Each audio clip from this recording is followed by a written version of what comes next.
why you don't have made in America iPhones? The answer is obvious for some people, but for many others, it's not so much. Let's check this out from the Wall Street Journal and comment later. Look inside an iPhone 16 charging port, and you'll see in teeny tiny letters, China, not America.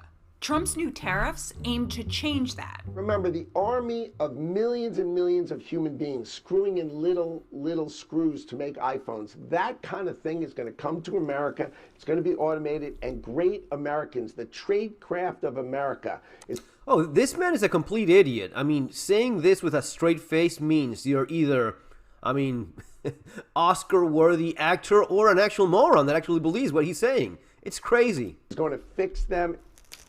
Oh, crap. But it's cheaper and more efficient to manufacture in China. Just listen to Apple CEO Tim Cook. China stopped being the low labor cost country many years ago. And that is not the reason to come to China from a supply point of view. The reason is because of the skill and the quantity of skill in one location. What would it take to do that in America? Every expert I spoke to said it's going to take time and a lot of money. And a lot of expertise, all of which takes years to develop. 3 to 5 years, depending on the product, to put that in place at the scale. It's not that Americans cannot make a cell phone. You can, right? You can. It's not as if, oh, these tiny screws that the Wall Street Journal lady is like, oh, the tiny screws. You can do that, especially people that need a job. Yeah. That's not the problem. The problem is like the same thing with the chip factory in Arizona that I showed you guys a couple of videos ago. The factory is actually there. It's enormous. The Taiwanese workers are there, at least half of the workforce that is needed. The problem is that the other half, the American half, it's not that they cannot do it. It's probably that it's not really the kind of thing they want to do. And quality we need in the U.S. Yes, they all agreed advanced automation would be essential. But no one could say how much an American-made iPhone would cost. There are just too many unknowns. So we aren't going to get a made-in-America iPhone anytime soon. But what we might get is a more expensive iPhone because of tariffs. Take the 256-gigabyte iPhone 16 Pro. According to Tech Insights, the hardware costs Apple about $550. Add assembly and testing, and Apple's total cost lands around $580. Now apply the newly announced China tariffs, totaling 54% to... It is actually 104 now. Yes, we are in a rapidly developing reality, guys. It is not this number anymore. It is 104. The hardware. That bumps Apple's cost up to $850. Oh my God. Apple charges $1,100 for that iPhone 16 Pro today. But that price could increase because now Apple would have to pay more. The company declined to comment on its plans.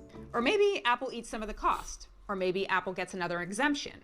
Or maybe we all start buying used iPhones. Or maybe we all learn how to remove little screws. There we go. Yeah, again, Americans can make phones. Is it something that they actually want to do? And the answer, I'll tell you right now, it's not. Again, chip factory in Arizona, it is there. They're talking about maybe going operation. The factory is there. You have the building. You have all of the, you have everything.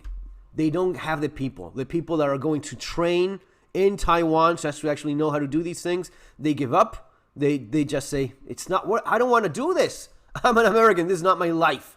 I don't enjoy doing this. So they give up. They need to pay incentives so as to have people even complete the program, let alone continue working there. All right?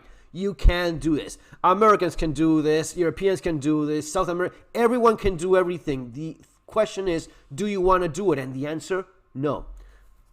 Books of mine. Manual de SupervivienciaModerna. This one is printed in Poland. This one is printed in Italy. This one is printed in the United States. I designed my own survival knife. That over there is my design. It's made in Spain. It is not the thing to go for. This idea of icy strategy, it's not as if it's not been tried before. Argentina has tried it. A number of other countries have tried it. IC stands for industrialization by supplanting importations, right? Basically, it's that you just don't import anything anymore, so you have to make everything at home, and thus you industrialize your country. It has always failed catastrophically. If you see the video from Milton Friedman where he shows a pencil and he explains that even a pencil has parts that come from massive industries in 5-6 different countries. You don't even want to think about how many parts from different parts of the world you need for an iPhone or a car or anything a lot more complex than a lead pencil. Guys, see you on the next video. Prepare for inflation. It's going to be quite brutal until they realize the massive mistake they're making, which is painfully obvious for a lot of people, man. But these guys, guys like this, yeah, Jesus Christ. Get ready because it's going to be painful. Inflation is no joke, and the kind of inflation you're seeing around the corner now, it's kind of brutal.